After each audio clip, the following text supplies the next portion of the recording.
etapa de la ciudad de Morelia.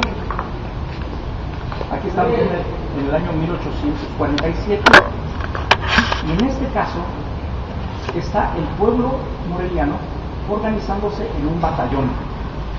Es el batallón de Matamoros, ese es el nombre que tendrá este batallón. Este batallón se organizó para ir a pelear contra el ejército americano cuando los Estados Unidos invaden México en 1847. Y ese batallón de Matamoros pelea en la Ciudad de México. En esa batalla México evidentemente perdió, y México estuvo ocupado por Estados Unidos desde el 47 hasta el 49, dos años de ocupación. Finalmente en el 49 se negocia la salida de las tropas de Estados Unidos y salen. Pero en ese momento, como vencedores de la guerra, Estados Unidos se queda con todo lo que es ahora el suroeste de Estados Unidos, que son 7 estados: California, Nevada, Utah, Arizona, Nuevo México, Colorado, Oklahoma, y ya antes se había perdido Texas. Texas es un caso independiente. Texas se pierde en 1836. Y 10 años después, 11 años, en el 47, hay otra guerra que ya es entre Estados Unidos y México, y se pierde el resto del país. Entonces, en el 47, la gente de Morelia envía, de hecho, muchos jóvenes estudiantes del Colegio San Nicolás se incorporan a ese batallón de Matamoros para ir a esa batalla. Bueno, aquí ustedes notan que en la historia de Morelia, por ejemplo, falta esa época de Maximiliano. No aparece Maximiliano aquí en esta época. ¿Por qué? Porque en realidad Morelia apoyaba a Maximiliano y no era políticamente correcto, ya después en la historia, estar del lado del emperador extranjero.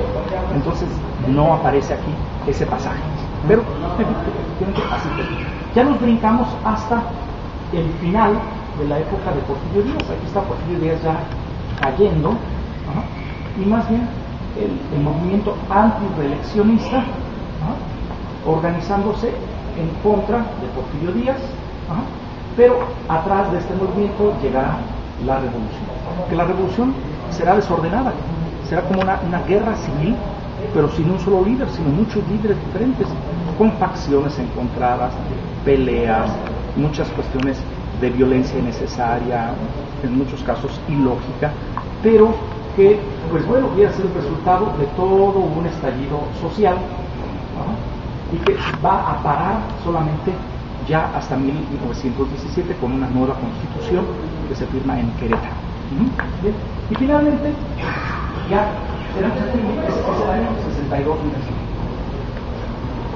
1962, en que se termina el mural y aparece ya una imagen de Morelia un poco idílica, un poco, digamos, laguista, un poco de ensueño. Morelia era una ciudad muy pequeña.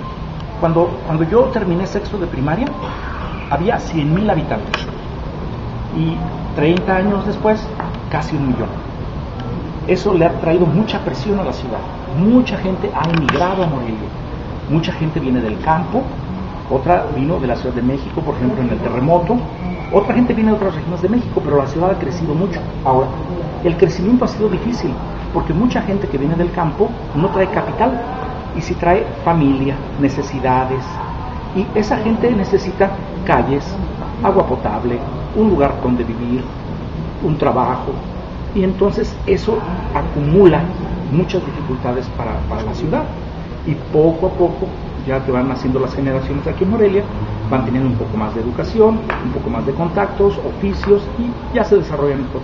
Pero esa gente que llega por primera vez a Morelia generalmente llega con mucha urgencia, muchas necesidades, sin un capital, y así la ciudad, digamos, a sus alrededores tiene barrios completos de gente muy pobre. Ahora es mucho menos, porque también, digamos, ya el proceso va bajando, pero hubo épocas en los años 70, 80 que había mucho el fenómeno de los paracaidistas, gente que llegaba y simplemente tomaba la tierra y comenzaban a vivir en ese lugar, porque no tenían otra salida. Y entonces, digamos que era ilegal, pero a la vez era comprensible, porque esa gente no podía comprar terrenos, porque no tenía dinero ni para comer el día siguiente, y a la vez tenía que encontrar un lugar donde vivir. Entonces hubo mucho esos tipos de asentamientos ilegales, pero necesarios para que la gente pudiera, en cierto modo, agregarse a un lugar como Morelia, que podía tener una perspectiva de futuro. Y esa gente, quedándose en sus pueblitos, tal vez ya no tenía posibilidades de futuro.